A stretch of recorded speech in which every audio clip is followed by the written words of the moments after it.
Mga kagabay, magandang hapon, magandang gabi, magandang umaga, magandang tanghali. Saan man tayo naroon, anuman ang ating mga ginagawa.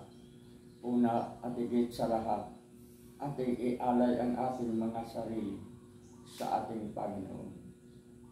Sa loob lamang ng ilang mga sandali, ating damhin ang presensya ng Diyos.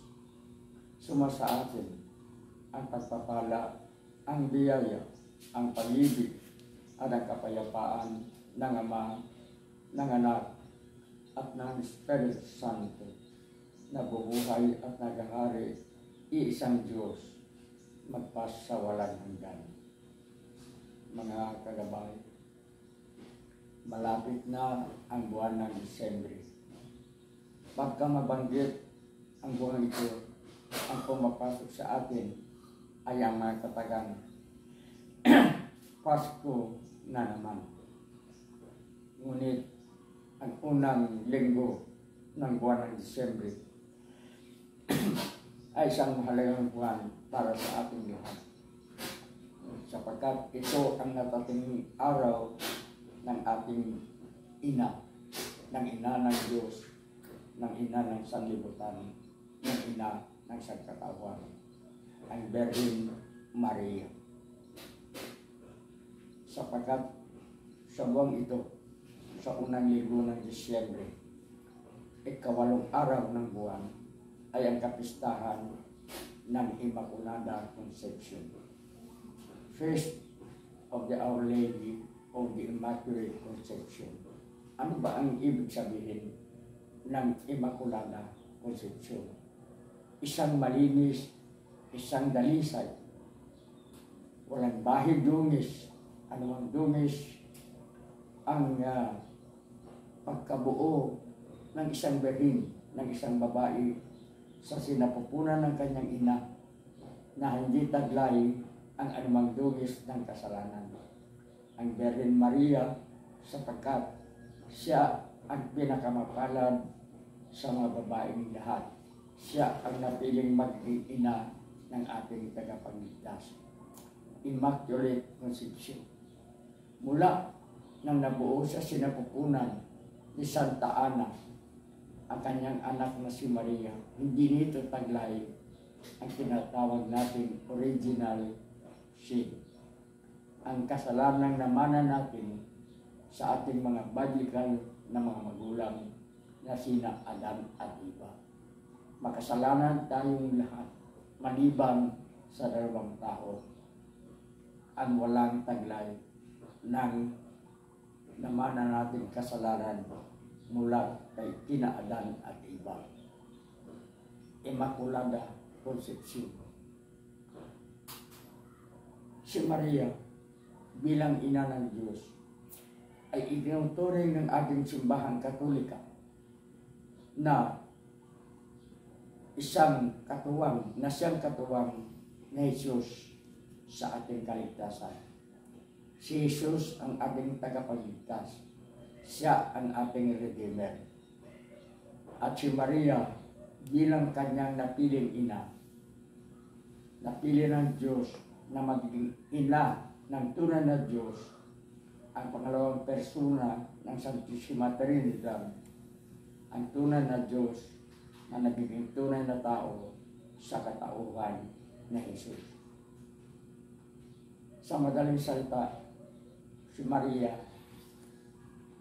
ay maituturing na katuwang agapay, kasangga ni Jesus para sa ating kaligtasan. Malinaw, sapagkat bilang ina, siya ang nagiging gabay ng buhay ni Kristo bilang isang tunay na tao sa sanlibutan ito. Alam naman natin na kaya nagiging tao si Jesus alang-alang sa ating kaligtasan. Sinunod niya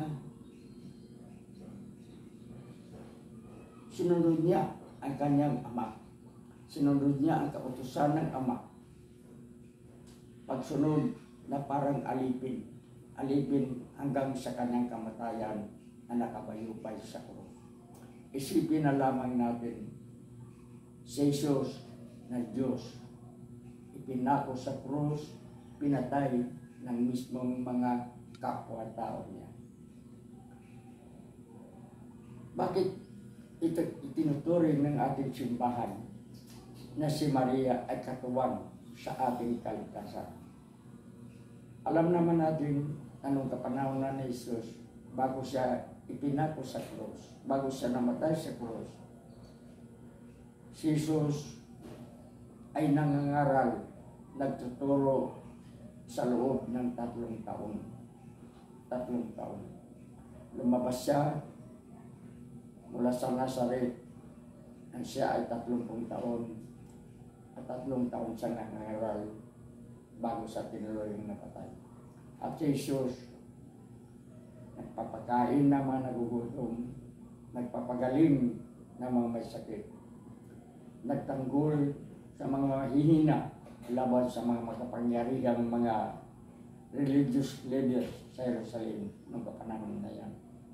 At alam ni Jesus at alam ni Maria na sa ginawang ito ni Jesus, siya ay papatayin, siya ay papahirapan at ipapako sa krus ng mga Hudyo. Ngunit si Maria bilang isang ina, sa halip na sawayin niya si Jesus, sa halip na nasasabihin, anak, itigil mo na ang iyong katapangan. Walang silbi ang iyong katapangan. Papatayin ka ng iyong mga kaaway, papatayin ka ng mga naiinggit sa iyo. Bilang isang ina, hindi ito ang dapat sinabi. Ito ang dapat sinabi ni Maria kay Jesus. Ngunit hindi ito ginawa ni Maria. Alam ni Maria na darating at darating ang araw na papatayin ang kanyang anak. Ngunit hindi niya ito inawat. Pinapabayaan niyang sundin ng ama at sundin ni Jesus, sundin ng anak ang kagustuhan ng ama. At ang Jesus ay pinapahirapan, binubugbog, sinasaktan, minumura, binuduroan, pinapalo ng mga Hudyo. Lahat ng sakit tinanggap ni Jesus. Natiis ito ni Maria. Hindi niya iniwan ang kanyang anak. Mula sa palasyo ni Pilato hanggang sa Kalbaryo, nandoon si Maria. Wala nang iluluha, wala nang iiyak pa. Alam niya, huling araw na niyang makapiling ang kanyang anak. At sa paanan ng krus, matibay na binabantayan ng ina ang kanyang naghihirap at mamamatay ng anak. Kaya itong mga bagay-bagay kung bakit itinuturing na si Maria katuwang ni Jesus sa ating kaligtasan. Mayroong dalawang tinatawag na dogma of the faith. Itong parang doktrina ng ating pananampalataya. Ang isa dito ay ang pagiging tagapagligtas ni Jesus, universal redeemer. At ang pangalawa ay ang pagiging tunay na Birhen ni Maria sa pamamagitan ng kanyang malinis at imakuladang pagkabuo sa sinapupunan ng kanyang ina. Itong dalawang ito, Immaculate Conception at yung pagiging Redeemer ni Jesus, ang tinatawag natin dogma of the faith ng simbahan Katoliko na dapat natin paniwalaan. Dapat paniwalaan ng mga Katoliko. At ang sino hindi maniwala dito, maaaring alisin sa simbahan Katolika. At ang pangalawa ay ang Immaculate Conception.